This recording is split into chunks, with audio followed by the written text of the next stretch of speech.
Hello, welcome. Today we're talking habits, and specifically we're talking habit loops. Now, if you were listening along yesterday to our little piece about just one less, you will remember that habits and behavioural patterns are energy-saving devices that are used by our brains. Now, there are estimates out there that range from approximately 60% to even more of that of our day is actually run on these well-established patterns of behaviour or habits. Quite simply, they streamline the amount of effort that our brains need to put into getting us from one place to another or from one thing to another, freeing up as much energy as possible for things like thinking and deciding and helping us do what we need to be doing in a day.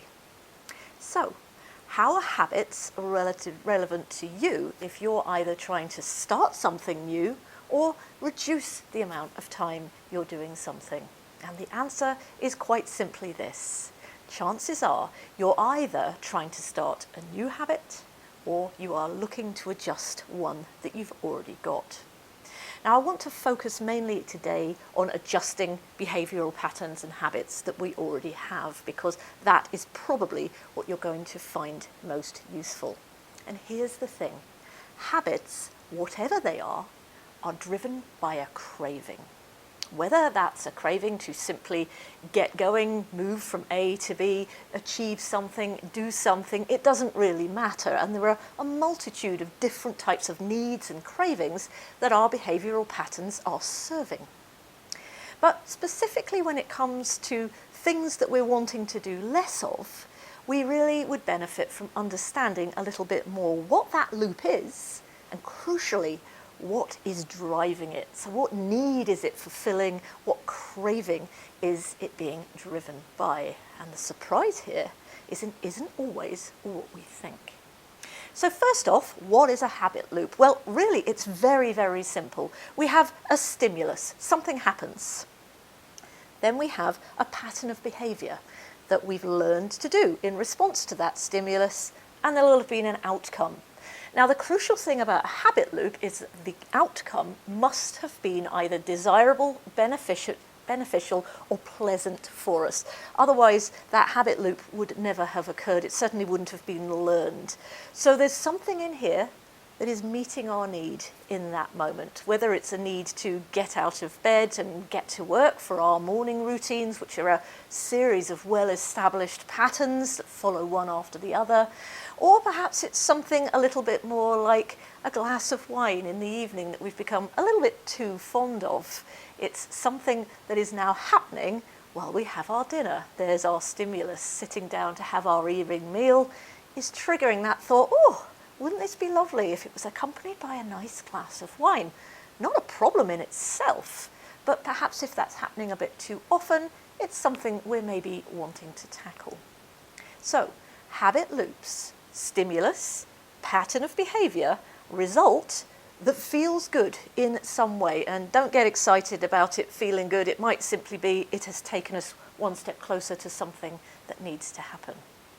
So, crucial thing to know here is that if we want to adjust the behavioural pattern, if we want to adjust the habit loop, there's actually only one place that we can be really effective, and that's in the behavioural bit that happens in the middle. The stimulus is likely to happen, especially if perhaps we're talking about something like a glass of wine with our evening meal.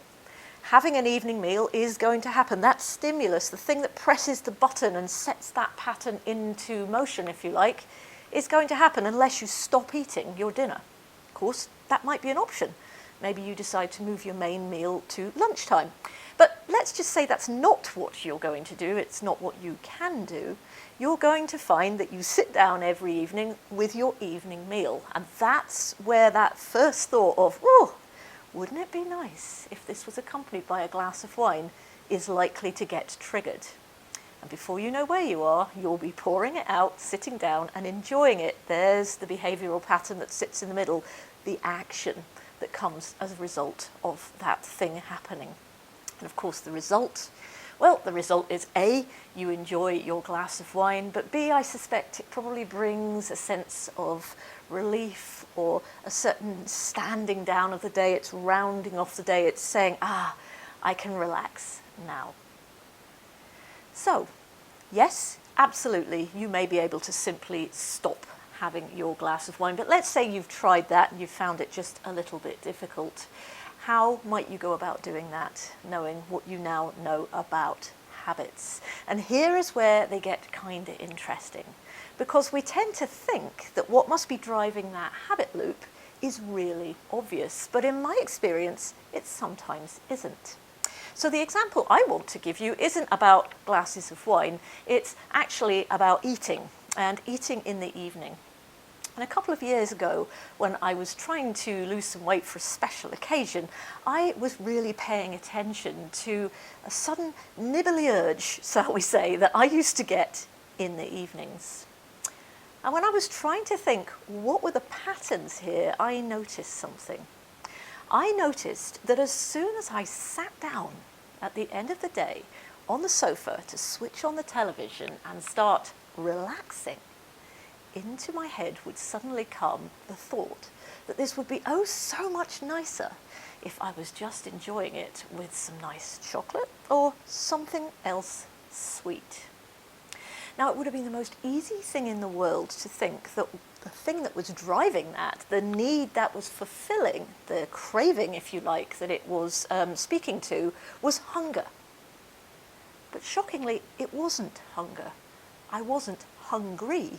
I had just finished my evening meal. The more I thought about it, the more I realised that this particular craving wasn't being driven by hunger. So any steps I might have taken to eat more, drink more water, try to reduce that sense of hunger would have been ineffective, because actually that craving was about one of two other things. Sometimes it was about comfort or relief. And for me, sugar is something that I will go to. It's my go-to place when I want some sort of comforting, or I want some sort of relief from a busy, stressful day. I just want something luxurious and nice that's for me. Sweet food is very much a place I'm going to go. But even more surprising than that, I actually noticed that on a number of occasions it wasn't that either. The habit was actually being driven by something even more interesting. Boredom. Boredom, would you believe?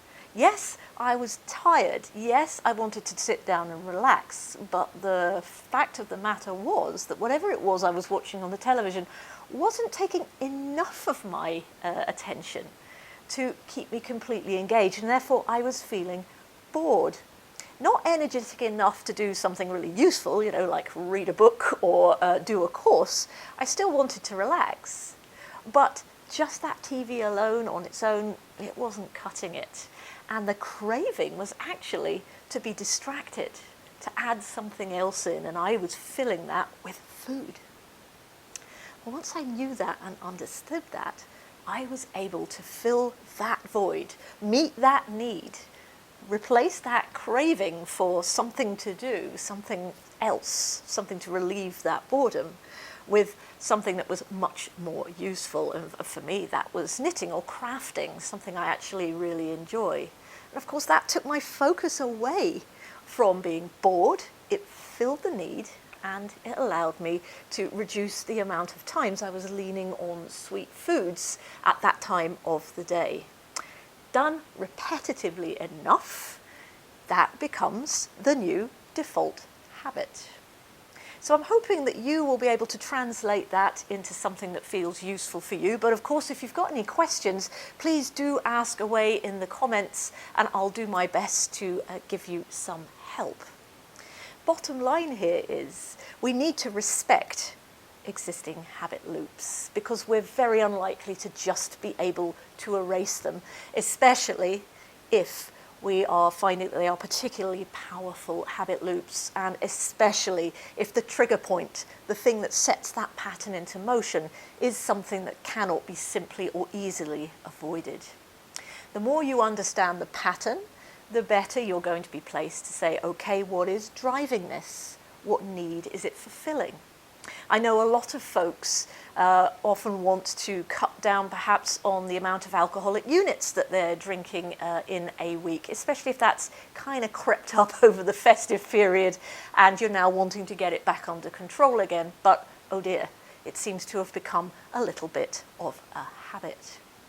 Very tempting for us to think that that is being driven by something glaringly obvious, and sometimes it is a sense of relaxation or relief that you might be able to replace with something else. But sometimes it's actually about a social element of doing that. It's actually about connectivity. Maybe that's something that you do and enjoy with other people, or maybe even with your partner or other members of the household. If that's the craving it's fulfilling, maybe there are other ways of getting that same sense of enjoyment and connectivity that will also allow you to reduce the amount of units that you're consuming in the week. So, habit loops, they need respecting, but with understanding, especially around the pattern and also the thing that's driving it, we can, with a little bit of practice and certainly a bit of dedication, get really quite good at replacing our actions with something that's still going to meet the need that created the habit in the first place and achieve success. So I'm going to leave you with that one for today. Tomorrow we are going to be talking about things like cravings, because sometimes, especially if whatever it is we're wanting to do less of has a certain degree of chemical reaction with us, so we actually have a slight dependency on it.